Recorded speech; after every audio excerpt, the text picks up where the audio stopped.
for the last 39 years, from council clerk to city council, mayor, council, state senator, congressman. All the world has been blamed for all the ills except for one person, and that's our congressman. He accepts no blame for the failure and takes credit for things that never really happened at times. Part of this is the cult of personality surrounding tenure in office. Today, the people must hold their leaders accountable for their actions. I promise to try to achieve things, but our congressman, who will make promises today to you, has been since 1969 promising and promising and promising, and has simply not delivered substantially for our constituents. You've been given chance after chance, but have let the people down by not being able to accomplish more than very minor and non-impactful policy items.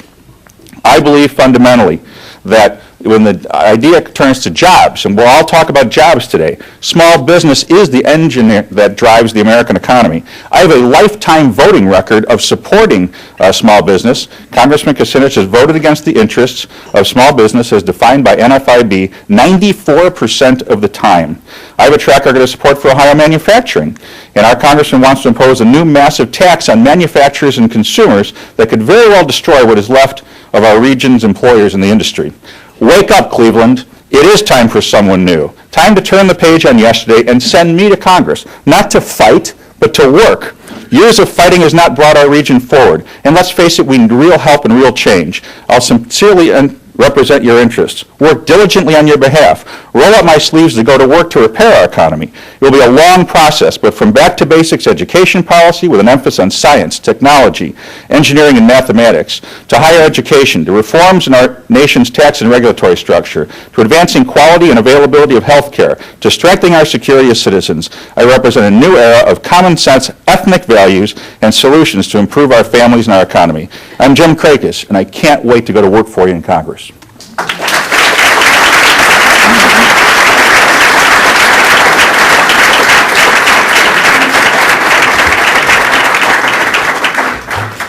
All right, thank you, Mr. Trakas. Now we will have opening remarks from Congressman Kucinich.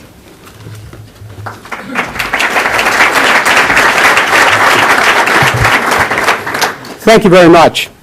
I want to speak to you about my record of accomplishment in the United States Congress. Even in this last Congress, I had 4 amendments won through committee, 4 amendments won on the House floor, 5 amendments signed into law, 3 legislative victories through a committee, 10 other victories that relate directly to this community.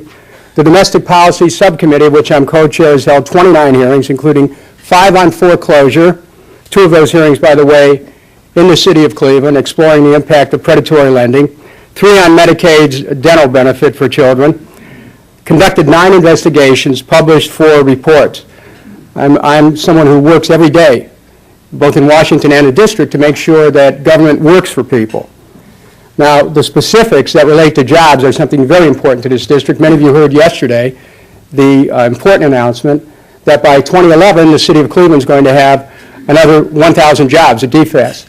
I played a critical role in that, working with Congressman LaTourette, the late Congresswoman Stephanie Tubbs-Jones, and other members of our delegation to make sure that we could keep those jobs that were threatened a few years ago, but we have another 1,000 jobs coming.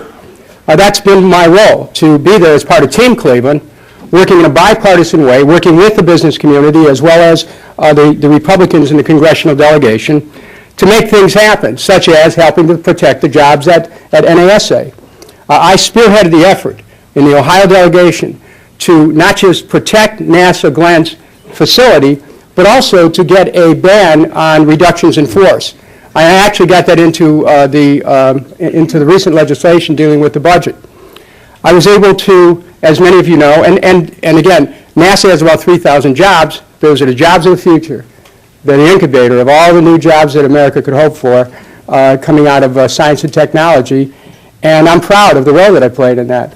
Additionally, many of you will remember the effort that was made where we united the community years ago to save a steel mill. We have at least 1,700 jobs were saved. Some people thought it wasn't possible, but because I saw the potential that was there through rallying the community, today that light still burns over the flats, and with it we have 1,700 jobs. It's now the flagship of an international steelmaking company. And when it comes to health care, many of you remember, I led an effort to save 2 hospitals. One of them still stands with over 500 jobs at Richmond Heights. So my effort has been bipartisan, but it's also been focused on trying to protect the local economy. But it's been involved in national issues as well. Many of you remember a few years ago, President Bush was leading the way to try to privatize Social Security. I led the effort in the opposite direction, saying no to privatization. Just think of where we'd have been today. Think of where America's senior citizens would have been today if there wasn't someone who resisted this effort to privatize Social Security and actually led the effort in the Congress and led the effort locally, holding over a dozen meetings in the community, talking to people about the impact of this. I'm the co-sponsor of a bill, H.R. 676, which would create a universal, single-payer, not-for-profit health care system. If we're going to get out of the economic doldrums, we must focus on health care as a means of helping our businesses, but helping families avert financial catastrophe. We have to have Medicare for all. And there's over 90 members of Congress who agree with me. I also have introduced a bill with Steve LaTourette again to create a jobs program. We need a new WPA to put millions of people back to work, rebuilding our infrastructure. And we need what I call Works Green Administration, which would create millions of jobs in alternative energy, wind and solar, microtechnologies, driving down the cost of energy, helping to ameliorate the effects of global climate change.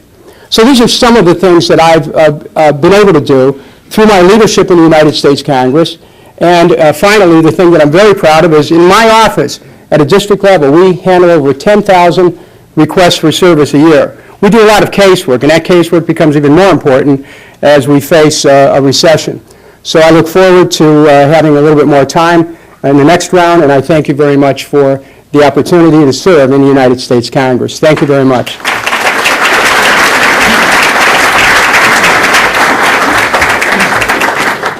Thanks very much, Congressman Kucinich. Finally, we will have opening remarks from Mr. Paul Conroy.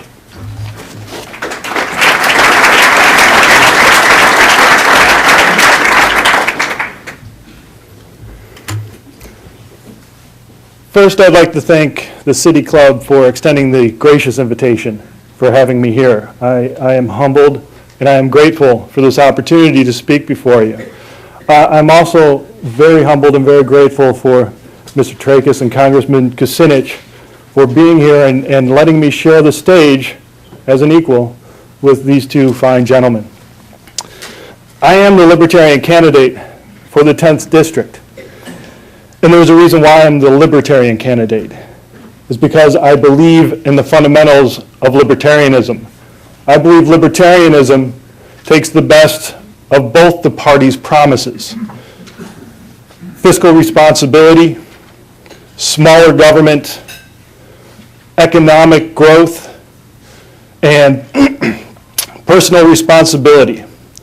I am a candidate who believes not only that you need to keep the money that you earn and spend it as you see fit, but I also want you to live your life by the values that you hold dear, regardless of what they are. As long as coercion and fraud are not involved, please. The values of our communities, as diverse as it is what makes us strong. I'm running as a candidate because I believe both the Republicans and the Democrats have failed. They have failed in their promises. They have failed to rein in the government spending. They have failed to prove equality under the law for all. They have done nothing but bloat and take up more percentage of GDP than we can pay for. They're not just spending our money, they're spending our children's money, and they're spending our grandchildren's money. And I'd like to stop that. There's also a fight between individualism and collectivism. I believe in individualism. I believe that the greatest common good is the right of the individual.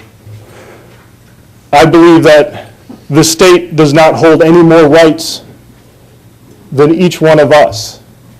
I don't believe that I can come to you and take your money to give it to somebody else.